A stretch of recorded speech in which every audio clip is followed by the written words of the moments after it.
नमस्कार दोस्तों। एक तरफ मिडिल ईस्ट का जो क्राइसिस है वो रुकने का नाम नहीं ले रहा है। मिडिल ईस्ट के क्राइसिस में जो रिसेंट अपडेट है वो ये आई है कि हमास से जितने भी रिक्वेस्ट की गई थी हॉस्टेजेस के रिलीज को लेकर के, वो सारी रिक्वेस्ट हमास ने डिनाई कर दी है। और आप समझ लो कि अगर सीज फायर साइन करना है तो वहां पर हॉस्टेजेस को रिलीज करना सबसे इंपॉर्टेंट चीज़ है। जब तक हॉस्टेज नहीं रिलीज होंगे तब तक सीज फायर साइन ही नहीं हो सकता। और यहीं पर आकर के एक पूरी स्टेलमेट जैसी सिचुएशन हो गई है इजराइल हमास के कॉन्फ्लिक्ट के अंदर में। वहीं दूसरी तरफ रशियन आर्मी ने अभी तक का बहुत बड़ा क्लेम किया है। रशियन आर्मी ने ऐसा क्लेम किया है कि कल रात को उन्होंने, यानी कि 15 अप्रैल की रात को उन्होंने बहुत बड़ा अटैक अनलीश किया है यूक्रेनियन आर्मी के ऊपर और यूक्रेन की बहुत सारी टेरिटरी उन्होंने रीगेन करने की कोशिश करी है। ये क्लेम रशियन आर्मी का है। अभी तक यूक्रेनियन आर्मी ने इस चीज़ को कंफर्म नहीं किया है, ना ही किसी इंडिपेंडेंट मीडिया पोस्ट ने इस चीज़ को कंफर्म किया है। अभी ये जो पूरे क्लेम्स हैं वो रशियन आर्मी के हैं। क्लेम्स ऐसा है रशियन आर्मी का कि उन्होंने कम से कम 900 से 1000 यूक्रेनियन सोल्जर्स को मारा है और कम से कम 250 ड्रोन्स जो हैं यूक्रेन के वो गिरा दिए हैं।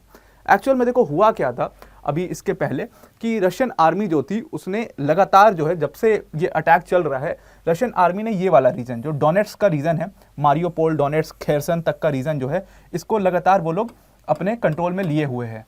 लेकिन उन्होंने बीच में सितंबर के मंथ में, अगस्त सितंबर में उन्होंने क्या किया था कि उन्होंने आगे बढ़ने की कोशिश करी थी और उनका प्लान ये था कि वो यहाँ से जो खार्किव वाली लाइन है, ये खार्किव वाले रीजन को ये पूरा कब्जा कर लें। और जब ये लोग ऑफेंसिव लॉन्च किया था रशिया ने अपना, तो यहाँ तक के रीजन तक वो लोग पहुँच भी गए थे। बट उसके बाद जो रिसेंट अपडेट आया था उसमें ये आया था कि जो यूक्रेनियन आर्मी है उसने अपने आप को पूरा जो है रिबिल्ड किया और उसके बाद यहाँ पर अटैक कर दिया इस रशियन फोर्सेस, इस रशियन लाइन ऑफ डिफेंस पर। और उसके बाद रशियन को यहाँ से रिट्रीट करना पड़ा था। पिछले साल रिट्रीट क्यों किया था? देखो, रशिया के अंदर में इलेक्शंस थे, आपको पता है इलेक्शन के रिजल्ट्स अभी आए हैं। तो रशिया के अंदर में जब इलेक्शंस थे तो पुतिन जो थे वो पूरा फोकस अपना इलेक्शन पर रखना चाहते थे और इसीलिए उन्होंने इस लाइन ऑफ डिफेंस को होल्ड करने को कहा था, जो ये खेरसन रीजन वाली लाइन ऑफ डिफेंस है। तो यहाँ तक रशियन फोर्सेस पहुँच चुकी थी और ये वाला जो पूरा बीच का रीजन है इसको काउंटर ऑफेंसिव लॉन्च करके यूक्रेन ने दोबारा से हथिया लिया था, दोबारा से इस पूरे रीजन को रिगेन कर लिया था। ये पूरा खार्किव वाला रीजन से लेकर के यहाँ तक पूरा ये रिगेन कर लिया था।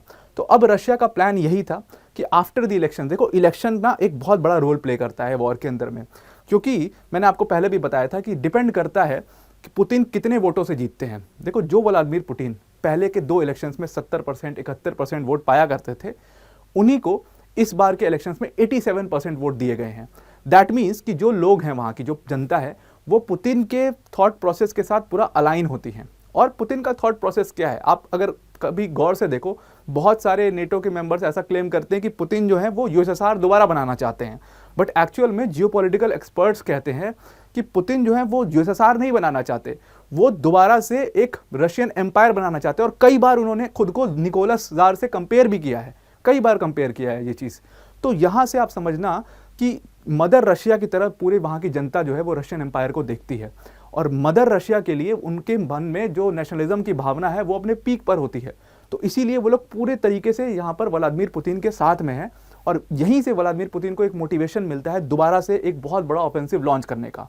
और ये बात बहुत क्लियर कर दी थी आर्मी चीफ ने यूक्रेन के कि पुतिन जो है वो अब सबसे बड़ा काउंटर ऑफेंसिव वो लॉन्च करेंगे और ये ऑफेंसिव इतना बड़ा होगा कि जिसमें यूक्रेन का काफ़ी नुकसान होगा। ये चीज़ उन्होंने कही थी और ये बात उन्होंने 1 अप्रैल को कही थी और आज ठीक 15 दिन बाद रशिया ने सेम वही चीज़ किया। तो जो रशियन आर्मी जो है वो क्लेम कर रही है वो बिल्कुल सच हो सकता है, क्योंकि ये वाला जो रीजन उनको था, जो ये बीच का रीजन था, ये उनको दोबारा से रिगेन करना था और आर्मी चीफ ने ये चीज़ कंफर्म कर दी थी। तो अब ये बता रही है रशियन आर्मी कि हमने जो ये वाला अटैक करा है इस बार, जो 15 अप्रैल को यानी कि कल अटैक किया है, इसमें ये जो आपको रेड वाला पोर्शन दिख रहा है, यहाँ पर रशियन आर्मी का ये पूरा होल्ड था। तो यहाँ पर ये बाखमुट वाला रीजन है जो इस पर पूरा रशियन आर्मी का होल्ड था। 14 अप्रैल तक का ये मैप है और रशियन आर्मी ने नेक्स्ट टारगेट चेसिव यार की सिटी पर किया है। ये चेसिव यार की सिटी, और ये जो चेसिव यार का अटैक किया है इन्होंने, इस पर ये बताया जा रहा है कि इसमें कम से कम रशियन आर्मी ने क्लेम किया है कि हमने 900 से 1000 जो यूक्रेनियन सोल्जर्स हैं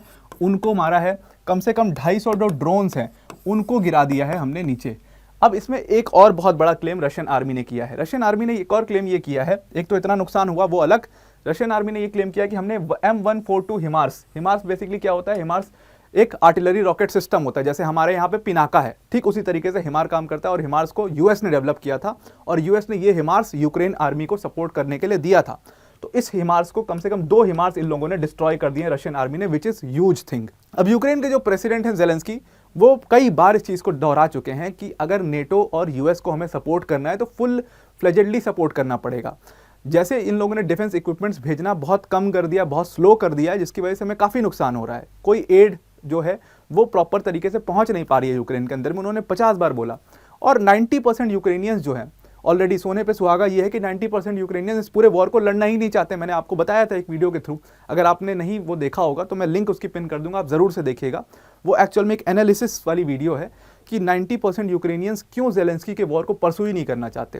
एक्चुअल में ये यूक्रेनियंस जो हैं वो ऐसा मानते, जो वहाँ की आम जनता है, कि ये वॉर एक्चुअल में यूक्रेन का है ही नहीं, ये वॉर ज़ेलेंस्की का वॉर है या यूएस का वॉर है या नेटो का वॉर है, और नेटो का मेंबर तो था ही नहीं यूक्रेन कभी। तो ये वॉर एक्चुअल में यूक्रेन को लड़ना ही नहीं चाहिए था, ऐसा वहाँ की जनता मानती है। वो लड़ने को तैयार ही नहीं है आर्मी में, और इसीलिए आपने देखा उसके बाद फ्रांस ने मर्सिनरीज भेज करके सपोर्ट करने की कोशिश करी यूक्रेन को।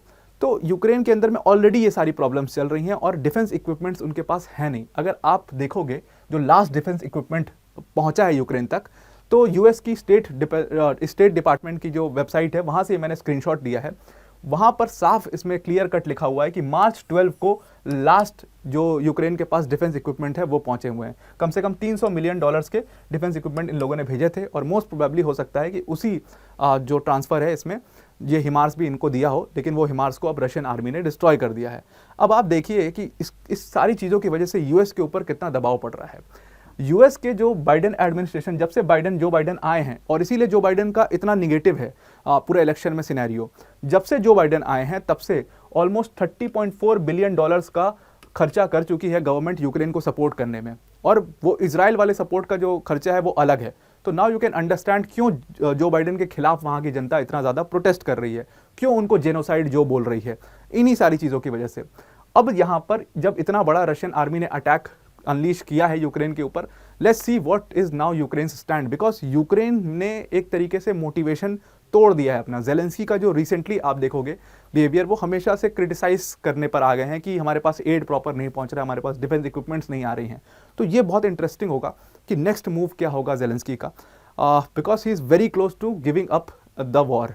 और मई तक में ऐसा कहा जा रहा है, जो खुद यूक्रेनियन आर्मी के चीफ हैं उन्होंने कहा है कि मई तक में खार्किव का जो रीजन है, पूरा खार्किव का रीजन और कीव के काफ़ी करीब जो है वो रशियन आर्मी पहुंच जाएगी। तो अभी हमारे पास टाइम है एक प्रॉपर स्ट्रॉन्ग डिसीजन लेने का। तो लेट्स सी ज़ेलेंस्की क्या डिसीजन लेते हैं।